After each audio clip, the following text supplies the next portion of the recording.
It is time to get bold about Deion Sanders in Colorado in 2024.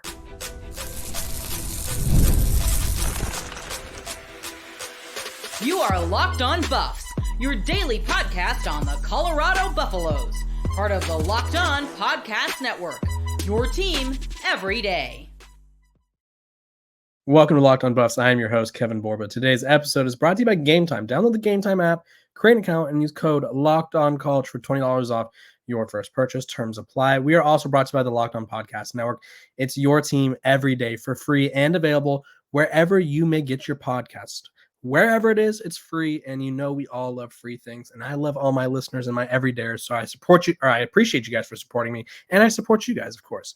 Let's talk about my 3 bold predictions for Colorado. Now, I want it to be realistic. I didn't want these bold predictions to be like Colorado goes undefeated and wins the national championship, because while I think Colorado could be a very good team, I don't think anyone's going undefeated in college football this year, if I'm being quite honest. I think that's a bold prediction in and of itself right there. I don't think there's going to be a single undefeated team in college football when things are said and done, because realistically, that means will have won or played 16 games, and that is just unheard of. Assuming if you get the automatic, their at-large bid is 15-ish games or 16-ish games or whatever.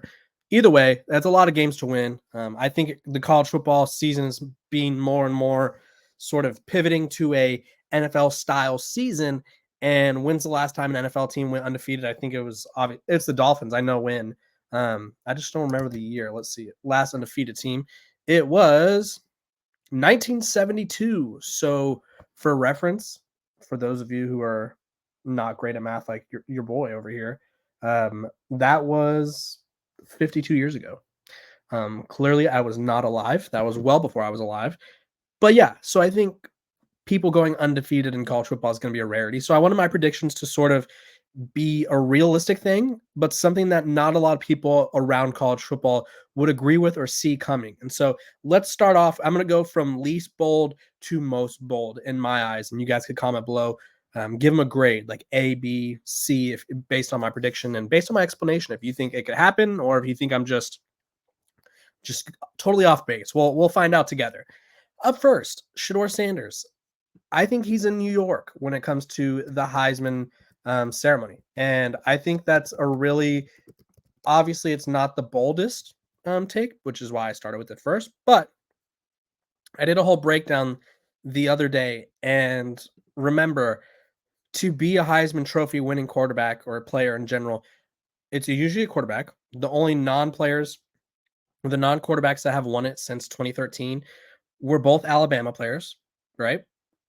And every player that has won the award has thrown for 4,000 yards. I think it was 40 touchdowns was the mark I set at.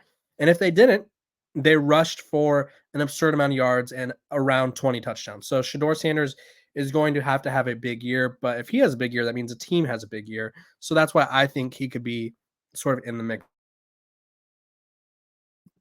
According to Action Network, his odds are currently plus 2,000. So here are some of the guys that are favored to win the Heisman, and this is where Shedeur falls. So Dillon Gabriel is the favorite right now, the Oregon Ducks quarterback. Carson Beck from Georgia, Quinn Ewers from Texas, Jackson Dart from Ole Miss, Jalen Milroe from Alabama. Now, what do all those teams have in common? They're projected playoff teams. Then you start getting into more of the wild card spots. Jalen Milroe is at plus 1,100, by the way. So I think Jalen Milroe is probably a really good bet for the Heisman, to be honest. He's a do-it-all type of guy. He could run, he could throw. He's exciting. So after Jalen, it was Garrett Nussmeier from LSU, first-time starter. Nico Emiliava, I probably butchered that really badly, but Tennessee. Will Howard from Ohio State. Cam Ward from Miami. Ollie Gordon from Oklahoma State, the running back, which as we all know, for a running back to win, they have to have a monster year. And I just don't know in this modern era of college football if we'll ever see a running back win the award again. And then after Ollie Gordon, it's DJ Uiagalelei, which he has same odds as Shedeur. And then it's Shedeur, Noah Fafita, Riley Leonard, and then Travis Hunter at plus 2,200. I think my bold prediction, Shedeur Sanders at the very minimum will be in New York, which means he will be a finalist for the award. Whether that means he wins or not, I don't know. That comes down to how good does the team do, What are his stats looking like? Does he have a Heisman moment, right? I think every Heisman winner has that one game or that one play where it's like, oh, you know, that was the moment where I was like, he just won that award. Like last year, Jaden Daniels. I don't know what his Heisman moment would be. I really don't. I it's one of those things where I personally thought it could have been Bo Nix last year, to be honest, but that's neither here nor there.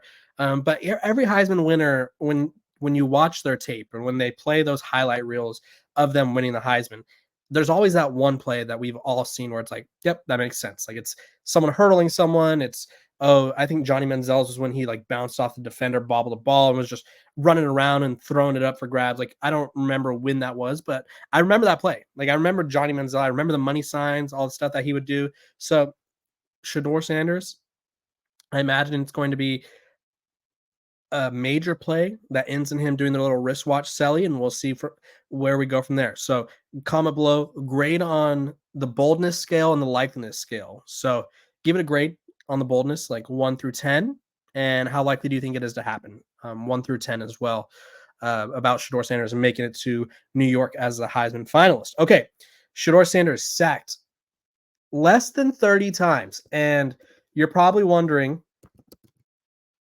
why is this a bold prediction? Realistically, we haven't even we haven't even we haven't even started the season. We haven't even seen this offensive line, and we're already talking about Shedeur Sanders being sacked a lot. Well, I think he gets sacked less than 30 times. I think that's pretty bold when you look at the trends of his career. So Shedeur Sanders, on average, across his 3 years, which obviously this past year really blew up these numbers, he's sacked an average of 55 times. He was sacked 35 times his freshman year, 23 times his sophomore year, and then obviously 52 times. Even if you take the average, 35, of the first 2 years, he was still sacked around 30 times. It was 29 times. So I think for him to be I'll say well under 30. We'll go around like 15, 20. I think that's pretty bold. And so what does that mean for Colorado if he's sacked under 30 times? Well, you just look at last year, subtract 30 sacks from his total, right? That would put him at 22. Just imagine Shedeur Sanders being sacked 22 less times, right? Maybe it's the USC game. Maybe it's the UCLA game. Maybe it's the Arizona game. Maybe it's, I don't know, throw out a game, the Stanford game, whatever. If Shedeur Sanders isn't sacked nearly as much as he is, how many more wins does Colorado have? I think that's a fair question because realistically, Shedeur being sacked was constantly killing that offense. It was constantly killing momentum, and it was allowing other teams to either stay in the game, shut Colorado out of the game, or get back in the game if Colorado was beating them or sort of trying to run away with it. And so that's my second bold prediction. Give it a grade and likeliness below in the comment section, and we could discuss. My third and final bold prediction, I think this is the boldest of them all, at least for me. Colorado to surpass 9 wins. My record projection, I have them at 7.5 or 7.5, 7-5, excuse me. Too much gambling talk. But which I think is a very good season. I think that would put them in a decent bowl game, and it would sort of be exciting for a program that's been irrelevant, and say they win that bowl game. Next thing you know, they're 8-5. And it's like, okay, they went from 4-8 to 8-5. They doubled their wins. That's a great year. No, let's add on to it. Let's hang our what's on the table, and let's get bold. Let's get bold about Colorado. I think they could realistically, if everything goes right, they could surpass 9 wins. And here's what everything going right means or looks like. 1, the offense line is way better. 2, the defense line and linebacker group are way better and can help stop the run. 3, the coaching is better. I think Colorado got outcoached in a lot of games last year. I'll be honest. I think there was time management things. I think there was substitution things. I think there was just there was times where they would get aggressive, and then there's times where they weren't aggressive enough. There was lack of adjustments. I just feel like those were the 3 key things that affected them negatively last year. So that's what it would take for them to sort of reach that mark. They would have to rid all those issues. They would have to really flip a switch. And so I think that's realistically, if you look at Colorado's schedule, these are games that I think I projected them to lose, but I think are winnable. Kansas, Oklahoma State, maybe Kansas State, you throw them in there. Arizona is very beatable. You look at a program like Nebraska, week 2 is another team or another week or another game, excuse me, that people think Colorado's going to lose. If Colorado is able to correct all of those mistakes that I mentioned earlier, the sky is the limit for this team. They have an elite quarterback. They have an elite two-way star who I talked about the other day. I think once he gets to the NFL, there's going to be a bit of a dilemma on what he does. I think he should be a receiver. Many people think he could try to do both. We'll have to wait and find out. I don't think this is just a side tangent. No NFL team wants a player playing more than they have to because that sort of ruins their investment on that player. At the end of the day, in the NFL, everyone is an investment. Everyone's a business. So if they can figure out a way to maximize their business, they're going to. But nonetheless, they have Travis Hunter. They have an elite receiver core around him. They have a really good secondary that I think is going to shock some people. And then their defense line is really interesting. So what happens here? Like, what happens to this team?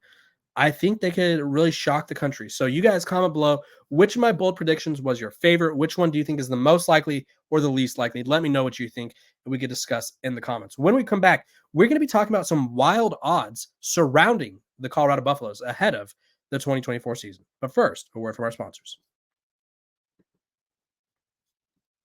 This episode of Locked On Buffs is brought to you by our sponsors over at Game Time.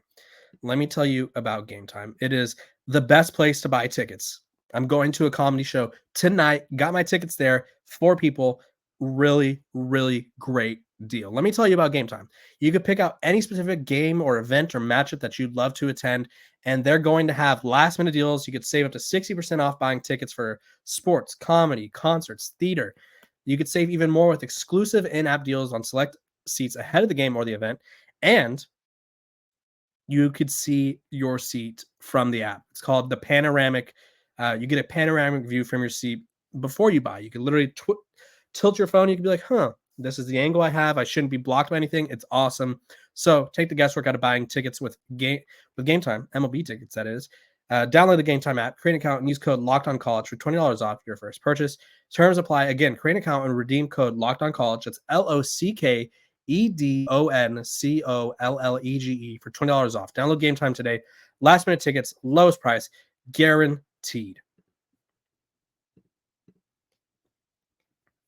Welcome back to Locked On Buffs. I appreciate you guys for tuning in every single episode. Make me your first listen of the day. We are free and available wherever you get your podcast. I want to thank you guys for tuning in every single day.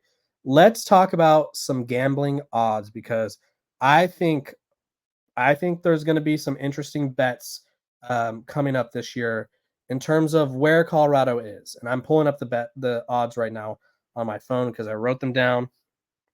And so this is an interesting one. Colorado, and this is in terms of making the playoff, I believe it is. Let me confirm real quick.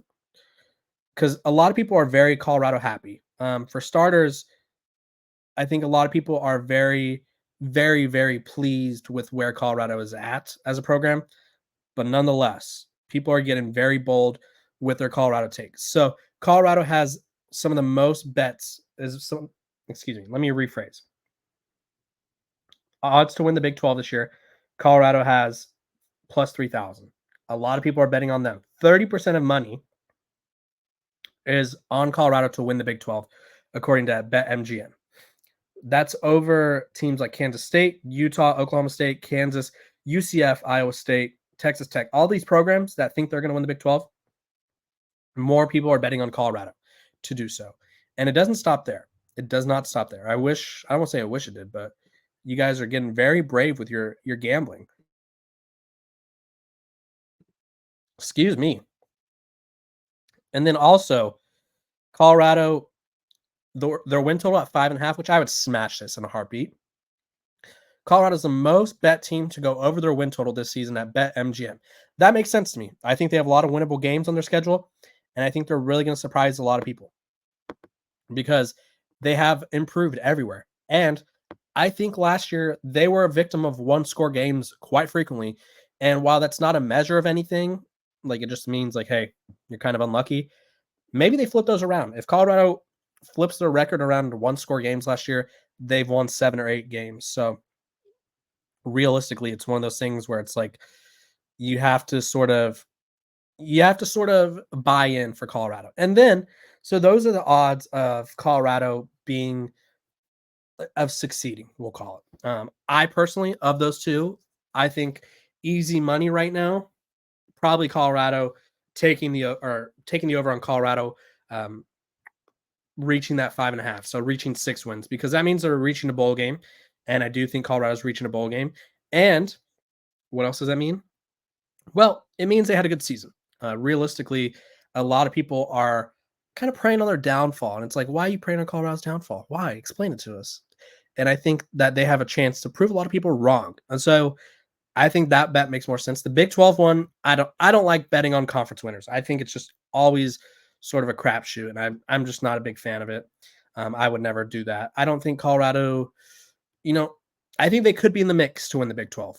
I really do. I think when the end of the season rolls around, I think there's going to be a point in time where Colorado is a game or two away from, hey, we need this to win, or we need this team to win, or this team to lose, and we're in. Like, I think that's very realistic for Colorado. And then the final bet or odds thing that caught my eye.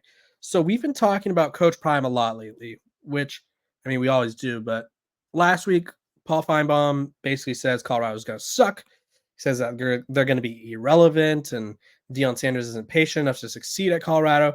And then all of a sudden, this week, he's like, hey, Coach Prime, USC, it's a perfect mix. And I was like, what? What does that mean, the perfect replacement there? What does that mean? You just said he wasn't going to be good. So now he's going to be good enough to where he could get a blue blood job in college football? No, sir. That doesn't make sense to me. Not that Coach Prime's not going to succeed, but sort of the change in, I guess, opinion is what stands out to me. And then they have the betonline.ag people have the odds for the first head coach to be fired. Billy Napier is 4-1, which I mean, I feel bad for him. That schedule at Florida is brutal. It is as brutal as it comes. And then it's Sam Pittman at Arkansas, Mario Cristobal at Miami, Dave Aranda at Baylor. There's quite a few other ones. But then you get down to the bottom, and 50-1, he's the lowest on this list, which is good because that means the odds aren't that good. Odds to get fired, Deion Sanders, 50-1. I think realistically, if Colorado were to fire Deion Sanders, it would have to be after like 5 years minimum. Like, I think you have to let him try, because he's bringing in so much attention to your program, where you just cannot afford to, one, lose the support, two, give up on someone he showed at Jackson State pretty quickly that he could figure things out, and three, he's just such a captivating personality where I think you have to give him a shot. You have to give him as long as humanly possible. Obviously, it depends on what he's saying and stuff at that time. But if Coach Prime were to be fired, which I don't think he will be, I think Coach Prime is probably going to leave Colorado on his own terms. Whenever he does that, I don't know. But I do think he's going to leave him on his own terms. I think it would have to be after quite a while. I think you'd have to give him a pretty big chance. I think, say after this next year, they struggle again, and it's like, hey, we're going back to the portal. I think they have to be like, you know what? No more portal stuff, right? Start recruiting. Start developing guys. Like, I think there would be adjustment. I think they'd allow for some adjustments to be made before they were like, hey, this is it. You are done. So you guys comment below, which of those bets would you bet on right away? Which of them do you think is ridiculous? Let me know what you think. When we come back, we're going to be talking about the biggest questions surrounding Shedeur Sanders.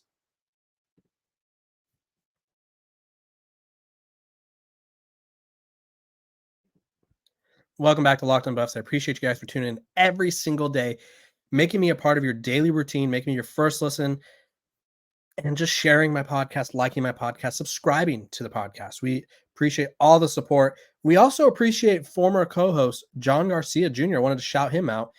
He actually got engaged the other day. So shout out to him, because realistically, we love John, and I'm very excited for him and all of his future endeavors. Okay.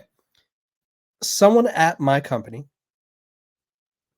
Athlon Sports, not the guy who wrote the article about the concert. That wasn't me. That wasn't anyone that I know. This was someone on a breaking news trending sports team. He wrote an article titled 3 Big Questions Shedeur Sanders Has to Answer. I'm going to go over the questions, and I'm going to answer them and determine if I think Shedeur could answer them himself. So Number one, can he elevate his supporting cast? I think that's an obvious yes. I think realistically, the only cast he didn't elevate last year, maybe you could argue, was the offense line because I think he took too many sacks. Now, I'm not going to say that 90% of those sacks were on the offense line, but him running around and sort of not getting rid of the ball when it was obvious that nothing was available, that hurts. But the receivers, I think he's going to set them up in a way that we've never really seen at Colorado, right? I think this Colorado passing attack is about to be as electric as they come. And I do think that's a big part in Shedeur Sanders. I also think the run game is going to be opened up because of the offense line and because the passing attack. People are going to be so worried about Shedeur slicing and dicing them. They're not going to load the box up. So Dallin Hayden's going to be running up the middle. You got Isaiah Gustave going to be running up the middle. Michael Welch. Those guys are going to be shredding defenses on the ground. Can he cut down on bad decisions and turnovers? The second one doesn't make sense to me. The turnovers, he only threw 3 picks, but a lot of that was because of, 3 picks isn't bad. One of them was against Stanford. I think the other one was against USC, which I believe that one was a tip. I believe that one was kind of fluky. Let me take a look at this game log here to make sure. I remember the Stanford one because that's what I say lost in the game, but that's what ended the game for them. He threw one against USC, which was costly, and then he threw one against Colorado State, which obviously didn't affect them. So I would say 2 out of the 3 were effective, but I mean, interceptions, they go like that. That's how they are. I would be shocked if he throws 3 or less interceptions again, just because that's a really great number. But the first part of the question, can he cut down on bad decisions? I think the bad decisions that we're referring to here are holding the ball too long, right? Taking unnecessary hits, and maybe a little bit of social media activity. Can he cut back on some of the shade he throws? I don't know. We'll find out. And then lastly, can he prove himself worthy of the number 1 pick? I absolutely think this is possible because you look at what he brings to the table. He has arm strength, accuracy, swagger, charisma, and he's face of the franchise material. Every NFL team wants all of those things. What does he have to do to prove it? Well, win a few more games, take less sacks, and just continue to play at a high level like he has been. Because this quarterback class, I think, is going to be very, very... It's not like last year's where it's like we have 6 or 5 guys going in the first round. There might be 3. 3 is the limit, though. I would doubt 4. Like, it's going to be Quinn Ewers, Carson Beck, and Shedeur in some capacity. I don't know who else can make it up there. But Shedeur has a chance to be the number 1 pick. He just has to win more games, be more effective, maybe make some plays with his legs every once in a while, stop holding on to the ball, and I think he could be a number 1 overall pick. And obviously, that totally depends on who has the number 1 pick, as Coach Prime hinted at early in the year, where they don't want to go to certain weathered teams or certain franchises. So that's what I have to say on that matter. You guys comment below. Can Shedeur be a top pick? Let me know what you guys think on all those big questions. I appreciate you guys for tuning in to Locked On Buffs, making me your first listen of the day. Free and available wherever you get your podcasts. Make sure to like, subscribe, follow. I hope you guys have a great day, and I will see you guys tomorrow with a very special guest.